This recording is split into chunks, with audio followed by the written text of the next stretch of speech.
نحمده ونصلي على رسوله الكريم اللهم صل على سيدنا ومولانا محمد النبي الأمي وعلى آله وأصحابه وبارك وسلم۔ میری معزز خواتین و حضرات، سورۃ کہف کا درس چل رہا ہے۔ اسی سورت کے اندر کچھ آیات آگے چل کر ایک آیت میں ایک لفظ ہے وَلْيَتَلَطَّفْ وَلَا يُشْعِرَنَّ بِكُمْ أَحَدًا۔ وَلْيَتَلَطَّفْ یہ لفظ قرآن کریم کا نصف ہے، یہاں حروف کے اعتبار سے قرآن آدھا ہو جاتا ہے۔ اس میں جو حرف تا ہے وہ پہلے نصف کا حصہ ہے، اور تا کے بعد جو حرف لام ہے وہ دوسرے نصف کا حصہ ہے۔ عجیب بات ہے، جہاں قرآن کا درمیان ہو رہا ہے اللہ بڑا پیارا جملہ لے وَلْيَتَلَطَّفْ، شروع میں بھی الحمدللہ رب العالمین، آخر میں بھی قل اعوذ برب الناس، شان ربوبیت، اور درمیان میں وَلْيَتَلَطَّفْ، اس لطف سے ہے یعنی نرمی، کیونکہ انہوں نے کہا تھا کہ جو جائے کھانا لینے وہ نرمی سے بات کرے۔ اس سے معلوم ہوا کہ نرمی سے معاملہ جو ہے نا، سختی سے انسان پکڑا جاتا ہے اور نرمی سے انسان نکل جاتا ہے، بچ جاتا ہے۔ لیکن اس بات کو سمجھیں، اس کا غلط مطلب نہ لیں۔ سختی اور چیز ہے، مضبوطی اور چیز ہے۔ میں یہاں جو بتا رہا ہوں کہ سختی کا انکار ہے، مضبوطی کا انکار نہیں ہے۔ ایک لوہے کی زنجیر ہے، ایک ریشم کا رسہ ہے۔ لوہے کی زنجیر سخت ہوتی ہے، ریشم کا رسہ مضبوط ہوتا ہے۔ مسلمان کو لوہے کی زنجیر نہیں بننا چاہیے، ریشم کا رسہ بننا چاہیے۔ اپنے عقیدے پر مضبوط ہو، سختی نہ کرے۔ اپنے عقیدے پر مضبوط ہو، سختی نہ کرے۔ اللہ رب العزت نے یہاں یہ جملہ لا کر وَلْيَتَلَطَّفْ ہمیں ایک عجیب لین دی ہے اور عجیب رہنمائی کی ہے۔ اس کے بعد آگے قال الذین غلبوا علی امرہم لنتخذن علیہم مسجدا۔ جب وہ صحابہ کہف وفات پا گئے تو مشورہ ہوا کہ ان کی یادگار بنائی جائے۔ بالآخر طے ہو گیا کہ مسجد بنائی جائے۔ مفسرین لکھتے ہیں اگر وہاں کوئی اور یادگار بن جاتی تو لوگ انہی کی پوجا شروع کر دیتے۔ حالانکہ وہاں جو جھگڑا چل رہا تھا وہ تو شرک اور توحید کا تھا۔ لوگ تو مرنے کے بعد زندگی کے ماننے کے لیے تیار ہی نہیں تھے۔ اب ان کے زندہ ہونے سے وہ مان گئے، ان کا مسئلہ حل ہو گیا۔ تو اس لیے مسجد بنا دی گئی کہ سجدہ اسی کو کرنا ہے جس کو یہ کرتے تھے۔ سجدہ اسی کو کرنا ہے جس کو یہ کرتے تھے، سجدہ جو ہے کسی اور کو نہیں کرنا۔ ہمارے اکابرین میں سے، مجاہدین میں سے امیر شریعت حضرت مولانا سید عطا اللہ شاہ بخاری رحمۃ اللہ علیہ فرماتے ہیں جب میں حضور علیہ السلام کے رخساروں کا ذکر دیکھتا ہوں، ذکر پڑھتا ہوں، تصور میں آپ کے رخسار دیکھتا ہوں، جی کرتا ہے نبی کو سجدہ کرتا ہوں۔ جب نبی کی زلفوں کو دیکھتا ہوں، اس کا تذکرہ پڑھتا ہوں، اس کا تصور کرتا ہوں، جی کرتا ہوں نبی کے سامنے جھک جاؤں۔ لیکن جب بدر کے اندر میں دیکھتا ہوں کہ وہ حسین رخسار والا اور خوبصورت زلفوں والا رب کے سامنے جھکا ہوا ہے تو مجھے یہ بات سمجھ میں آ گئی کہ عطا اللہ نہیں، سجدہ اسی کو کرنا ہے جس کو حسین رخسار والا کر رہا ہے، سجدہ اسی کو کرنا ہے جس کو حسین زلفوں والا کر رہا ہے۔ تو اس لیے سجدہ اللہ کے لیے انہوں نے مسجد بنا دی۔ اس کے بعد ہے سَيَقُولُونَ ثَلَاثَةٌ رَابِعُهُمْ كَلْبُهُمْ۔ وہ صحابہ کہف کتنے تھے، تعداد کیا تھی؟ قرآن کریم نے تین باتیں نقل کی ہیں۔ سَيَقُولُونَ ثَلَاثَةٌ رَابِعُهُمْ كَلْبُهُمْ، تین وہ تھے چوتھا کتا تھا۔ وَيَقُولُونَ خَمْسَةٌ سَادِسُهُمْ كَلْبُهُمْ، بعضوں نے کہا وہ پانچ تھے، چھٹا ان کا کتا تھا۔ رجماً بالغیب۔ وَيَقُولُونَ، اور بعضوں نے کہا سَبْعَةٌ وَثَامِنُهُمْ، وہ سات تھے اور آٹھواں ان کا کتا تھا۔ اب دیکھیے اصحاب کہف کتنے تھے؟ اصحاب کہف کے بارے میں قول کئی ہیں، لیکن یہ بات سمجھے کہ وہ سات تھے۔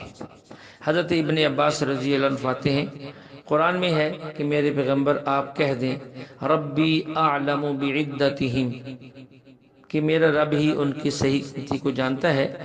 وَمَا يَعْلَمُهُمْ إِلَّا قَلِيلٌ، دنیا میں ان کی صحیح گنتی کو جاننے والے کم لوگ ہیں۔ حضرت ابن عباس فرمایا کرتے تھے انا من القلیل، ان کم میں سے ایک میں بھی ہوں جو ان کی صحیح گنتی کو جانتے ہیں، اور فرمایا کرتے تھے کہ وہ 7 ہیں اور 8واں ان کا کتا ہے۔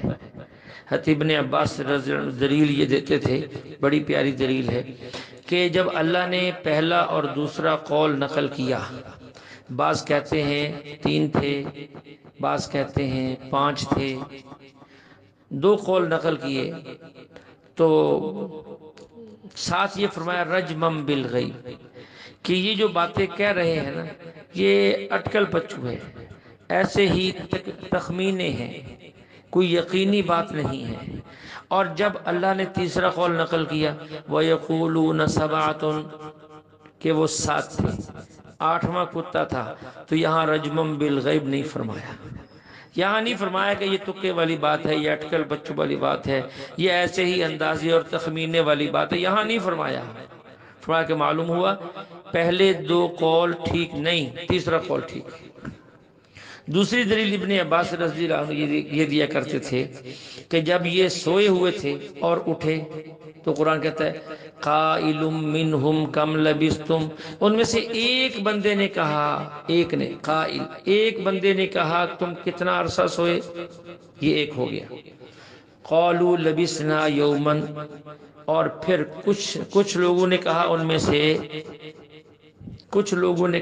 میں سے یومن او بعض یوم، تو یہ قولو جمع ہے جو کم سے کم 3 پر دلالت کرتا ہے۔ اور باقی کچھ نے کہا قولو ربکم اعلم بما لبستم، یہ بھی قولو ہے، یہ بھی جمع ہے، یہ بھی کم سے کم 3 پہ دلالت کرتا ہے۔ ایک نے پوچھا، 3 نے یہ کہا کہ دن یا دن کا بعض حصہ، اور باقی 3 نے یہ کہا کہ اللہ ہی بہتر جانتا ہے کہ ہم کتنا ٹھہرے ہیں۔ باقی یہ 3 جملے ہیں، ایک نے کہا کتنا ٹھہرے ہو، بعض نے کہا ایک دن یا دن کا حصہ، بعض نے کہا اللہ بہتر جانتا ہے۔ حضرت ابن عباس فرماتے ہیں پہلا قائل تو ایک تھا، اور دوسرا بھی جمع ہے اور تیسرا بھی جمع ہے، اور جمع کے کم سے کم 3 فرد ہوتے ہیں، معلوم ہوا کہ 3 جمع 3 جمع 1 یہ 7 ہے۔ اب حضرت ابن عباس کو یہ تعویل کیسے حاصل ہوئی، اتنی گہرائی تک کیسے پہنچے؟ یہ حضور علیہ السلام کی مبارک دعا تھی کہ ایک دن تہجد کے وقت میں انہوں نے لوٹا بھرا وضو کے لیے اور رکھ دیا، تو آپ نے پوچھا یہ پانی کس نے بھرا؟ عرض کیا رسول اللہ میں نے بھرا۔ تو آپ نے 2 دعائیں دی، اللہم فقہہ فی الدین وعلمہ التاویل، اے اللہ اس کو دین کا فقیہ بنا اور قرآن کا مفسر بنا۔ تو جس کے لیے حضور علیہ السلام نے دعا فرمائی ہو، تو اگر اس پر بھی قرآن نہیں کھلتا تو بتاؤ پھر قرآن کھلے گا کس پر؟ اس لیے ہم کہتے ہیں ابن عباس رضی اللہ عنہ نے یہ دعا کرائی نہیں تھی، دعا لی تھی، یہ کہا نہیں تھا کہ میرے لیے دعا کرو، نہیں، خدمت کی، اٹھے پانی بھرا، پانی بھر کے رکھ دیا، آپ نے کچھ نہیں کہا، خدمت کی، آپ نے خوش ہو کر دعا دی۔ اور آج کل ہم دعائیں کرواتے ہیں، دعائیں لیتے نہیں ہیں، اگرچہ دعائیں کروانے کا اپنا لطف ہے لیکن دعا لینے کا اپنا لطف ہے۔ اس لیے اہل علم اور صالحین، ماں باپ سے ان سے ہم دعا لیں، دعا کروائیں نہیں، ان کی ایسی خدمت کریں کہ ان کے دل سے دعا نکلے، وہ تمہارے موجودگی میں یا تمہاری غیر موجودگی میں تمہارے لیے دعا کرتے رہیں، یہ ہے دعا جس سے انسان کے کام بنتے ہیں۔ اس لیے جو ہے اس کے بعد وہ آیت جس کا ذکر پہلے بھی گزرا کہ ان لوگوں نے سوالات کیے تھے کافروں نے، آپ نے فرمایا کہ میں کل بتاؤں گا، فَلَا تَقُولَنَّ لِشَيْءٍ إِنِّي فَاعِلٌ ذَلِكَ غَدًا إِلَّا إِن شَاءَ، تو انشاءاللہ کہنا بھول گئے، وہی رک گئی، بڑی پریشانی ہوئی۔ تو اس لیے اچھے کاموں کے ساتھ انشاءاللہ کہنا چاہیے، برے کام کے ساتھ انشاءاللہ نہیں ہے۔ بعض لوگوں کو دیکھا گیا ہے کسی برائی کی بات کرتے تو وہاں بھی انشاءاللہ انشاءاللہ، یہ انشاءاللہ ہر جگہ نہیں ہے، اچھے کام کے ساتھ انشاءاللہ ہے، غلط کام کے ساتھ انشاءاللہ نہیں ہے۔ تو اس پر ایک واقعہ یاد آیا، ہمارے استاد جی سنایا کرتے تھے کہ ایک بندہ جو ہے وہ گائے خریدنے کے لیے یا گھوڑا خریدنے کے لیے منڈی جا رہا تھا، کسی نے پوچھا کہاں جا رہے ہیں؟ اس نے کہا جی میں گھوڑا خریدنے جا رہا ہوں۔ اور کسی صوفی صاحب نے کہا یوں کو میں انشاءاللہ گھوڑا خریدنے جا رہا ہوں۔ اس نے کہا انشاءاللہ کی کیا ضرورت ہے، پیسے جیب میں ہیں، منڈی سامنے ہے، یہ گیا اور وہ میں گھوڑا خرید کے آیا۔ خیر منڈی پہنچ گئے اور اس کے وہاں جیب کٹ گئی۔ ادھر گھوڑے کا سودا کر کے دیکھا جیب میں کچھ بھی نہیں ہے۔ اب بڑا پریشان شرمندہ واپس آ گیا۔ شام کو لوگ ملے، ہاں جی بازار گئے تھے، منڈی گئے تھے، گھوڑا لے آئے، کیا ہوا؟ کہتا جی میں انشاءاللہ بازار گیا تھا تو انشاءاللہ جب میں منڈی پہنچا تو انشاءاللہ میری جیب کٹ گئی، تو پھر انشاءاللہ میں واپس آ گیا، تو انشاءاللہ میں گھر پہنچ گیا۔ وہ لوگ ہنسنے لگے کہ اب انشاءاللہ کا وہ فائدہ نہیں ہے، وہ انشاءاللہ کا وقت تو نے گزار دیا ہے۔ تو اس لیے ہر نیک کام کے عزم کرتے وقت ہم انشاءاللہ کہیں کہ اللہ چاہیں گے تو یہ ہوگا، اللہ نہیں چاہیں گے تو قطعاً نہیں ہوگا۔ اس کے بعد جو ہے اسی صورت میں اگلے رکوع کے اندر دو آدمیوں کا قصہ ہے۔ وَضْرِبْ لَهُمْ مَثَلَ الرَّجُلَيْنِ جَعَلْنَا لِأَحَدِهِمَا جَنَّتَيْنِ مِنْ أَعْنَابٍ وَحَفَفْنَاهُمَا بِنَخْلٍ وَجَعَلْنَا بَيْنَهُمَا زَرْعًا۔ دو آدمی تھے، دونوں کا آپس میں تعلق تھا۔ یہ ہمیں سمجھانے کے لیے اللہ تعالیٰ نے اس واقعے کو بیان کیا۔ ان میں سے ایک شخص وہ تھا جس کے پاس زمین بھی بڑی تھی، باغات بھی تھے، اللہ کی بڑی نعمتیں تھیں، تو وہ بجائے نعمتوں کی شکر کرنے کے کفر کرتا تھا، ناشکری کرتا تھا، اور اسے اپنی عقل اور محنت سے حاصل کردہ سمجھتا تھا، اللہ کی عطا نہیں سمجھتا تھا۔ تو اس کا جو دوسرا مد مقابل ساتھی تھا وہ نیک آدمی تھا، صالح آدمی تھا، اسے سمجھاتا کہ دیکھ ایسا نہ کر، تیری کوئی حیثیت نہیں ہے، تو ایک نطفے سے بنا ہے، کل کو تو نے مر جانا ہے، یہ اللہ نے تجھے دولت عطا کی ہے، یہ چیزیں عطا کی ہیں، اللہ کا شکر ادا کرنا، شکری نہ کر، اور یوں کہا کر ماشاء اللہ لا حول ولا قوت الا باللہ، اللہ کی نعمت کا شکر ادا کرنا چاہیے۔ لیکن اس کے دماغ میں یہ بات نہیں آئی۔ لیکن اس کا احساس اس کو کب ہوا؟